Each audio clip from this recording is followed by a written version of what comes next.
In the wake of the devastating countrywide floods, public education faces an existential threat in several places.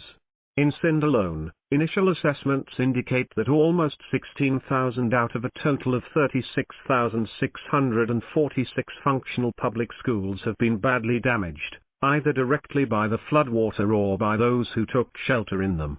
School infrastructure was already in tatters, and the floods have made it worse. In any given month, student absenteeism remains high, between 40 PC and 60 PC according to some estimates.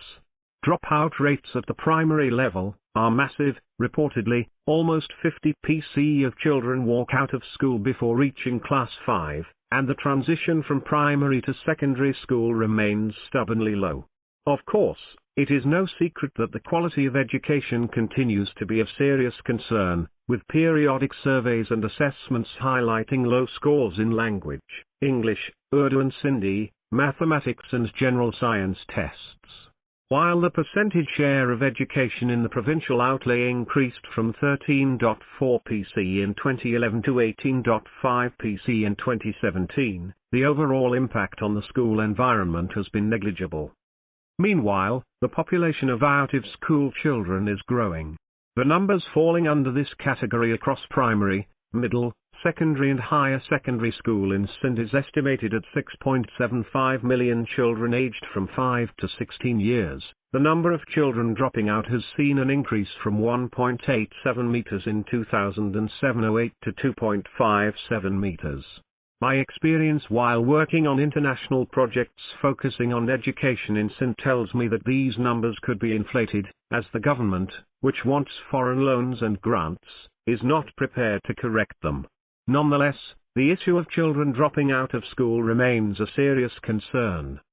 Due to these woes, millions of children continue to be deprived of their constitutional right to education, while huge urban-rural as well as gender inequalities abound in the province. Half the people live in the rural areas where chronic problems like illiteracy, out-of-school children, a growing population, and poor learning outcomes refuse to go away. For example, according to some estimates, literacy may actually have declined from 60 PC to 58 PC. With regard to urban-rural differences, 73 PC of the population, 10 years and above, is said to be literate in the urban areas, whereas in the rural areas, the figure is only 39 PC. When it comes to literacy among girls, matters are even worse.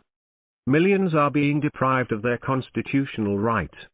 Why has the education crisis remained unsolvable since independence? We have seen many rulers, military dictators and civilian leaders, come and go, but an effective and efficient solution to the chronic ills that beset this sector of national life has eluded everyone. Over 7 decades, several education policies, 5-year plans, and dozens of development schemes have attempted to put the system on track, but all efforts have been in vain. Faulty planning, deficient governance, poverty, and lack of awareness about the importance of education among parents are commonly cited as the main reasons behind the continuous failure of the effort to boost learning. The hard truth is that these problems could have been effectively tackled, had the ruling elite demonstrated a sincere commitment towards education. For them, the children of the poor and powerless don't matter beyond rhetoric and cosmetic gestures. Following the 18th constitutional amendment, education became a fundamental right, but despite that, allocation in terms of GDP percentage continues to be ridiculously low. Clearly, no priority is attached to educating our children. Sadly, education is no longer a common good but a commodity, only accessible to those who can afford it. Well-off parents have no interest in the public education system. Market-based solutions have birthed multiple schooling systems, e.g. English medium elite schools, private schools, low-cost private schools, religious schools, etc. A hierarchical schooling system is reinforcing existing social stratifications and biases. The government doesn't have a clear policy on how to tackle the challenge. It can only come up with haphazardly prepared education plans and projects, which obviously don't work.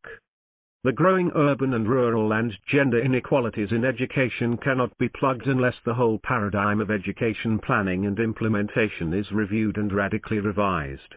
Business as usual has never worked. The flood not only offers an opportunity to address the chronic problems listed here but also a chance to make education resilient to climate change.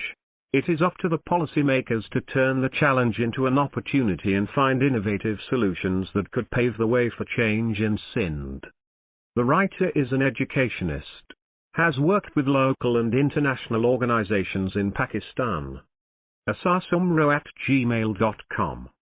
Published in Dawn, September 21, 2022.